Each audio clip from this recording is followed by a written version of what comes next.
Stand clear of the closing door. Welcome to She's Got It All Figured Out Almost, the podcast for the girls in their plot twist era, figuring it out one questionable decision at a time. I've always wondered what it would be like to be that girl. You know, the ones who seem to have it all figured out, but so far I've related more to the girl in the rom-com scenes before everything works out. Like one of those days when you missed your subway, your coffee spills all over your shirt, your heel breaks, you can't find your phone, as if everyone else got the instruction manual and yours somehow got lost in the mail. But hear me out. I had this crazy idea. What if we could try to figure it out together? Cause the more I go through life, the more I realize that actually no one knows what they're really doing. So maybe the goal isn't having it all figured out. Maybe it's learning to embrace the mess, the mistakes, and the unexpected plot twists along the way. And less about becoming someone new, but learning to fall in love with who you are. But one thing I know for sure is this: you don't have to figure it out alone. So whatever you're doing right now, get ready for some unapologetic girl talk about figuring it out, or almost. Hi Serena, welcome to the She's Got It All Figured Out Almost podcast. Hello, thank you so much for having me. It's an honor to be here. Yes, thank you so much for accepting the invitation.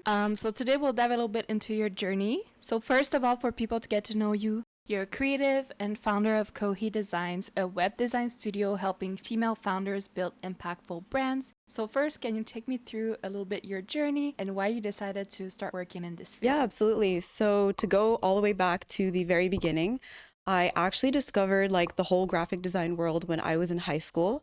In my arts class, I took a class that was called Art et Multimédia, so art and multimedia. So it wasn't like your traditional art class. We were doing a lot of art on the computer. And that's when I discovered like using the whole Adobe Creative Suite. I discovered Photoshop for the first time. And after I discovered that, I was like, okay, this is really cool. And then I remember the teacher mentioning once the word graphic design. And that's when I learned what graphic design was. And that's when later I discovered the courses in Cégep. I didn't initially go into that. I took another program. I didn't like it. And so then I was like, okay, I'm just going to go study graphic design. And I studied it. I graduated in graphic design, and that's what brought me here today. And just from your journey of graphic design, you actually started your own brand. So just that is a whole journey in itself. And if people go look at social media and everything that you've created, I feel like you really built a beautiful identity as like a designer. So take me through a little bit building your own brand. How was that? Yeah, absolutely. So just it kind of follows the story that I just told about how I discovered graphic design.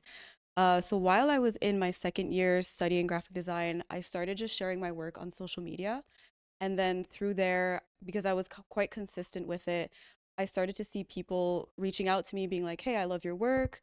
Can I work with you? And that's when I was really like, okay, I can actually I can freelance and I can like find clients to work with. And so from there, I started really taking social media more seriously. And then that's when really like it kind of started by accident because I just started like sharing like schoolwork and like passion projects I was working on. And then from there, because I was consistent with it, I guess like it kind of just like blossomed into what it is today. And like still to this day, this is where I get most of my leads from is social media. Of course, it's like so much work because social media on its own is like a whole job aside from like my own design studio. Yeah. So it was like an organic way into Yeah. entrepreneurship. Yeah, literally.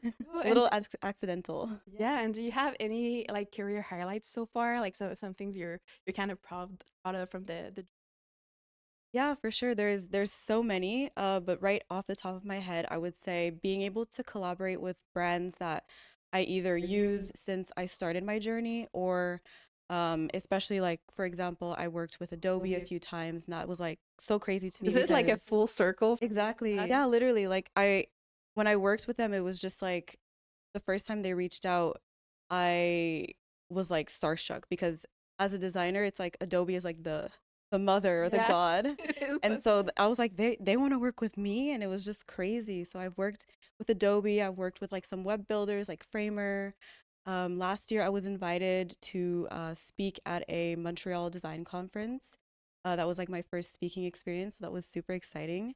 And obviously being here on this podcast as well is Yes, of like a course. career highlight. And for our audience to know a little bit your creative process and how you work, do you have any examples of yeah, just how you work as a designer and business owner? Yeah, for sure. So I can give you like an overview of the process from the time somebody like discovers me. So when they do discover me, I do have like a little form on my website and then they can go fill that out. Then we have a little intro call together just to make sure the vibe is right. Once they're ready to like sign on to the project, we do all that onboarding. And then from there, I really like to do a lot of strategy and creative direction before I actually do the design part. So this involves questionnaires, mood boarding, just to really get inside my client's head, to understand what they want aesthetically, but also to know their client. Because as much as design, it's like you want it to look pretty, it has to strategically, it has to have a strategy behind Yeah, it that's in true. order to actually work. And so I really dive deep into that to really understand who the client is, why they're coming to my client essentially, and to really just like establish all of that before I can go into designing so that once the design is done, it looks pretty, but also it has a strategy behind it. And then that's more for like the brainstorming, or I guess like before the design process. And then from there, we just, once the client loves it, we go on to the offboarding process. And I like to do a little launch post on social media just to share the Yeah. brand with everybody, maybe a collaborative post with the brand and me. That's the process. Yeah, and I feel like probably I feel that's why like people love to work with you just from having like that strategy behind the branding is just like a whole skill Yeah. in itself, Yeah, especially absolutely. in today's age. Yeah. And have any we're in the plot twist subway right now, so do you have any plot twists or challenges that you've had in your this journey or career so far? Yeah, a lot of plot twists and a lot of just like road bumps. I would say one of the most common in freelancing is, of course, just the struggle of finding clients. I think everyone who's freelanced has experienced this. For me, it's definitely like you got to be strong in those moments Yeah. because it can be so like it can tear you down when you're just like I'm doing everything I can, yet I'm like I have no clients. And for me, I definitely had so many of those moments. And even now, it's kind of like there's high seasons and then there's low seasons. I think when I was first starting out, I would really use those moments to be like, okay, I'm doing something wrong. Let me like just scrap everything I knew and let me like start over. I would redo my website. I would redo the wording on my website. I would redo like how I was presenting my brand, the wording, the messaging, all of that because I was like, something's not working. I didn't know exactly what, but I Yeah. was just like, let me just like go and redo what I can. And like, I think that's what also helped me come to where I am today because I did a lot of like back end work on like website SEO and just like making sure I had everything I needed for people to be able to discover me organically. And so I think it can be really hard to like get in your head when you have no clients and just be like, okay, I'm gonna like give Mhm. up and nothing's working. But for me, I really do use those moments as a moment of like, okay, I have no clients, so let me take this time to just like work on my business. You know? Because once you do have clients, you don't have as much time to work on your business. And so I try not to let those moments take me down. And I'm like, okay, I have time. Let me like look into my business and see where can I improve things, especially like with the client process. It's super important that the whole process you're taking clients through from the moment they reach out to you until the moment they offboard the project that they're having like a great client experience. They feel heard and like you're taking care of them. And I really have put so much effort into that as well. But that's something that I had time to like revamp because I had no clients, you know? So Mhm. it's kind of like it's a blessing in disguise sometimes. Yeah, exactly. And just taking the time of working on your own portfolio and what you can present to people. And do you feel also even like if you were like booked up with client that that's still some work you'd still, for example, you'd love to still take the time to do at some point because I feel like maybe having a business and everything is a process of always a little bit reinventing yourself. Do you feel like that's the case a little bit? Yeah, 100%. Sometimes I'll even like leave a gap purposefully with like where I book clients just to make sure I have like a little moment to myself to like one relax, but also just to like take a step back and be like, okay, like do I have to change anything? Is there any like gaps in my client process? Do I have to do any like web work, any like social media changes? So I do like to like most times I do have like my client projects back to back, but sometimes when I feel myself getting a bit like overwhelmed or like I need a break, I'll just like push back a project a few weeks. Like when I book it, when they inquire to Mhm. work with me, just be like, oh, my next availability is like a little further because I need a moment to myself, you know? Yeah. Yeah. And do you have, being in a creative field, do you have anything that you do to kind of help your creativity blossom a little bit? Because I don't know if sometimes it feels like saturated with ideas. Just wondering if there's anything like in your personal life you like to do to, yeah, just try to like keep being creative and be able to, yeah, just always bring like that A game kind of Yeah, thing. yeah, for sure. I think that's also part of just running a business and my creative process is, like you say, just like having breaks to let your creativity blossom. For me, it manifests in more so like doodling. I like to just doodle. I have a notebook and I like Oh, to fun. doodle. I love to, in the summer, just be outside, go to parks, be in nature. I love to just like go to like music festivals. In our city, we have a lot of music festivals in the summer. Mhm. I love to go to those. I also like art galleries.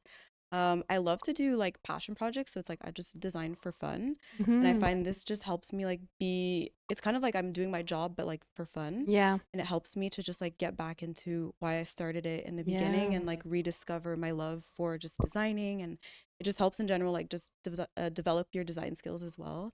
So I always love to make a little bit of time for some like creative passion projects, whatever that may be. And recently I got into painting a little bit. I'm trying Mhm. to like do more hands-on art because I do a lot of like I'm on the computer all day and I do a lot of digital work. So I'm trying to put pen to paper a little bit more. Yeah, so it's like having the balance Yeah. between like, I guess like all your arts passion. That's really nice. Yeah, exactly. And for anyone who would want to kind of follow in your footstep, maybe they're just starting to be a designer, maybe they'd also want to like have a business, what would be one of your like core advice that you have for them? I That's a great question. Something I always tell people is just to start before you're ready. Because I think in the beginning, when you're thinking like, okay, how can I get into this? There's just so much to do, but you can only do one step at a time. And like, you're literally never going to be ready because these Yeah. things, there's so much to do and it literally like, it'll take years. So just start and you'll figure it out along the way. And like literally it's okay to make mistakes as well. I think that's also something just in life, like not even just in business, but I think as humans we're just like afraid to make mistakes and that holds us back from like so many Yeah. opportunities, just afraid of making mistakes, but also just fear in general. And so I would just say like if you're not uncomfortable, like sometimes you need to be uncomfortable in Yeah. order to be successful. And so I think just go out there, just do it, learn little by little, make mistakes, and you'll learn from your mistakes. Yeah, exactly. Because I feel like it's even hard to grow when you don't make mistakes. Yeah. I don't know if you've experienced that, but at least I know, like for myself, that's always like the way that I can actually like correct what I'm doing or reorient myself a little Yeah. bit. So, No, 100%. I think even myself, like to this day, even though I've been now like freelancing for 4 years, I'm still making mistakes. I'm still learning new things. Sometimes I'll have like a crazy client experience. I'm like, okay, I have to go change my contract. I have to add this in. I yeah, have to change exactly. this. So like the learning never ends. And you know, like there's never going to be like, okay, I'm in a perfect place now because perfection just doesn't exist Yeah.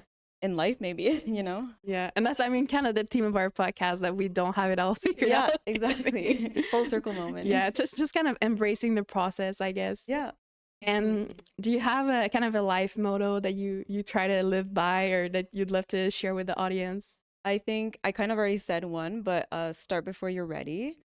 As well as just put yourself in uncomfortable situations more often, and you'll see Hmm. more growth than expected. Yeah, exactly. And for anyone who would love to follow your journey and maybe potentially work with you as well, is there where should they find you? They can find me on Instagram at kohi.design, on TikTok at kohi design, kohi Kohie. As well, my website is kohidesignstudio.com. Well, thank you so much, Serena, for being on the podcast today. Really appreciate you being here and like sharing all your intel with everyone. Yes, thank you so much for having me. This is an amazing opportunity, and I love the studio. It's super cute. Yay! Thank you.